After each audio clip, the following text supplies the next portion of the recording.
안녕하세요. 보내주신 그 유튜브 영상 잘 봤습니다. 한국 개인 파산 절차에서 설명 의무라는 개념, 이게 상당히 중요해 보이던데요. 파산 신청할 때 뭐를 또 어디까지 설명을 해야 하나? 그리고 설명을 제대로 못하면 어떻게 되는지 오늘 좀 깊이 파고 들어가 보죠. 네, 맞아요. 이 설명 의무가 사실 파산 절차의 어떻게 보면 핵심 중 하나입니다. 채무자가 자기 재산 상태나 파산에 이르게 된 경위 이런 걸 얼마나 투명하게 밝히느냐 문제니까요. 대부분 정보는 채무자 본인이 갖고 있으니 협조가 없으면 절차가 그냥 진행되기 어렵죠. 그렇죠. 그래서 오늘 이 설명 의무가 정확히 뭔지, 왜 중요한지, 또 어떤 경우에 이게 문제가 될 수 있는지 당신께서 확실히 이해하실 수 있도록 핵심만 딱 짚어보겠습니다. 그런데 이게 좀 놀라운 게 설명을 제대로 안 하면 단순히 면책 못 받는 걸 넘어서 형사처벌까지 받을 수 있다고요. 이건 상당히 무거운데요? 그렇습니다. 그 법제 658조에 명시되어 있는데요. 파산관제인 같은 사람들이 설명을 요구하는데 정당한 이유 없이 거부하거나 거짓으로 설명을 하면 1년 이하 징역 또는 1,000만 원 이하 벌금형에 처해질 수 있어요. 면책 불허가 사유가 되는 건 물론이고요. 특히 법원뿐 아니라 파산관제인의 요구를 거부했을 때도 형사처벌 대상이 된다는 점. 이게 그만큼 관제인의 조사 권한이 강력하다는 걸 보여주는 거죠. 법 조문에는 파산에 관하여 필요한 설명이라고만 되어 있어서 이게 듣기에 따라서는 너무 좀 포괄적으로 들릴 수도 있겠어요. 예를 들어서 가족 정보까지 다 내야 하는 건지 궁금할 수 있잖아요. 네, 바로 그 지점이 예전에는 좀 논란이었습니다. 범위가 너무 모호하다는 비판도 있었고 또 개인정보 침해 우려도 제기됐었죠. 그래서 중요한 변화가 있었는데요.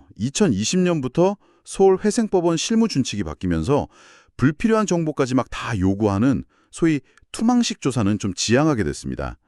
이제는 가족 관련 자료 같은 추가 서류를 요구할 때는 그 필요성이랑 구체적인 근거를 제시해야만 해요. 아하, 그렇군요. 그럼 예를 들어서 파산 신청 직전에 자녀 계좌로 좀 큰 돈이 오갔다. 이런 정황이 있으면 그 돈 성격이나 이유를 설명해야겠지만요. 그런 어떤 의심스러운 정황이 딱히 없는데 무작정 자녀의 모든 금융거래 내역을 내놔라. 이럴 수는 없다는 거군요. 정확합니다. 배우자 재산 같은 경우는 그래도 연관성 입증이 상대적으로 쉬울 수 있는데 특히 이제 성인이 된 자녀나 아니면 생존에 계신 부모님 재산 정보는요. 파산 사건하고 명확한 관련성이 소명될 때만 아주 제한적으로 요구할 수 있게 된 거죠. 영상 보니까 설명 의무 위반으로 실제로 문제가 됐던 사례들도 언급되던데요. 구체적으로 어떤 경우들이 좀 문제가 되나요? 주로 이제 재산을 좀 숨기거나 다른 데로 빼돌리려는 그런 의도가 보일 때 문제가 됩니다. 가령 파산 직전에 부동산을 팔았는데 그 돈을 어디 썼는지 명확하게 설명을 못한다거나 재산을 시세보다 너무 싸게 넘기고는 관련 자료 제출을 거부한다거나 아니면 유독 가족이나 친구 빚만 이렇게 편파적으로 갚았다고 주장하면서 객관적인 증빙 자료는 못 내미는 경우 또 소득 없는 대학생 자녀 이름으로 아파트를 샀는데 그 자금 출처를 설명 못하는 경우도 있고요. 이혼하면서 재산 분할을 너무 이상하게 적게 받거나 아예 포기한 경우 또는 상속 지분을 정당한 이유 없이 포기한 경우 같은 것들이 대표적입니다. 결국에는 채권자들한테 돌아가야 할 재산을 부당하게 줄이거나 특정인에게만 유리하게 행동한 그런 정황이 보일 때 설명 의무 위반이 문제되는 거죠. 그럼 반대로 설명을 잘 못하거나 혹은 안 해도 괜찮은 그런 정당한 이유가 인정되는 경우도 있을까요? 네, 있습니다. 물론이죠. 예를 들어 채무자 본인이 아주 고령이시거나 아니면 건강이 너무 안 좋아서 사실상 설명을 제대로 하기 어려운 상태일 때 혹은 요구받은 정보 자체가 채무자가 현실적으로 알거나 관리할 수 있는 범위를 너무 벗어나는 경우 이걸 영역설이라고도 부르는데요.